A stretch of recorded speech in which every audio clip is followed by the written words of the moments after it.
राधा वल्लभ श्री हरिवंश। एक दिन एक अमीर व्यापारी किसी काम से एक गांव में जा रहा था। बारिश का मौसम था, झमाझम बारिश हो रही थी और रास्ते में जगह जगह गड्ढों में पानी भरा हुआ था। अचानक रास्ते में गाड़ी खराब हो गई। व्यापारी के साथ कोई नहीं था। उसने गाड़ी सड़क किनारे खड़ी कर दी और किसी वाहन का इंतजार करने लगा, लेकिन घनघोर बारिश और तूफान की वजह से सड़क सुनसान थी। शाम ढलने लगी तो व्यापारी को चिंता सताने लगी। अचानक उसने देखा कि एक गरीब व्यक्ति साइकिल से गुजर रहा है। सड़क किनारे अपनी गाड़ी में बैठे बैठे उसने साइकिल सवार को आवाज़ देकर रोका और पूछा कि कहीं कोई गाड़ी का मैकेनिक मिल सकता है क्या। साइकिल सवार ने बताया कि इतनी बारिश में दूर दूर तक उसे कोई मैकेनिक नहीं मिलेगा। यह सुनकर व्यापारी चिंतित हो उठा।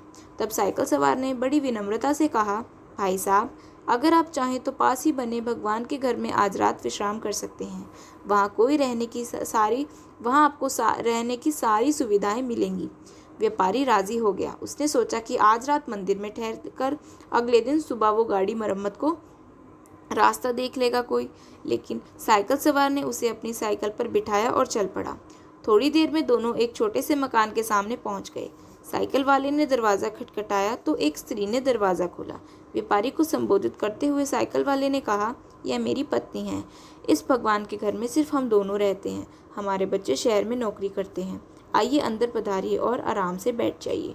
थोड़ी ही देर में साइकिल वाले की पत्नी गर्म गर्म चाय नाश्ता ले आई। रात का खाना भी पकने लगा।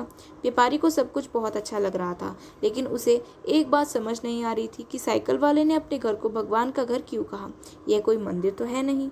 आखिर उससे रहा ही नहीं गया तो उसने पूछ ही लिया कि वो क्यों अपने मकान को भगवान का घर कह रहा है।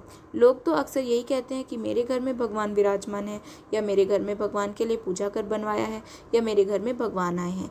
यह सुनकर साइकिल वाला व्यक्ति ने कहा, हाँ, आपने ठीक कहा। अक्सर लोग यही कहते हैं कि घर हमारा है और भगवान हमारे घर में विराजमान है, लेकिन हम ऐसा नहीं कहते, क्योंकि अगर हम अपना घर कहेंगे तो उसमें हम अपनी इच्छा अनुसार कुछ भी उल्टा पुल्टा काम कर सकते हैं। लेकिन अगर हमने भगवान का घर कहा तो हम वहाँ कोई गलत अनाचार वाले काम नहीं कर सकते और हमेशा उन्हीं सद्विचारों में रहते हैं जैसे हम सब मंदिर के अंदर रहते हैं। और मज़े की बात यह है कि जैसे कि लोग बोलते हैं कि मृत्यु के बाद हमें भगवान के घर जाना है, तो उस हिसाब से देखा जाए तो हम जीते जी ही भगवान के घर रहने का सुख प्राप्त कर रहे हैं। उस गरीब व्यक्ति के इतने सुंदर विचार से व्यापारी बहुत प्रेरित हुआ और उसने भी अपने घर को भगवान का घर कहने का मन बना लिया। आशा करती हूँ आपको यह वीडियो अच्छी लगी होगी। राधा वल्लभ श्री हरिवंश।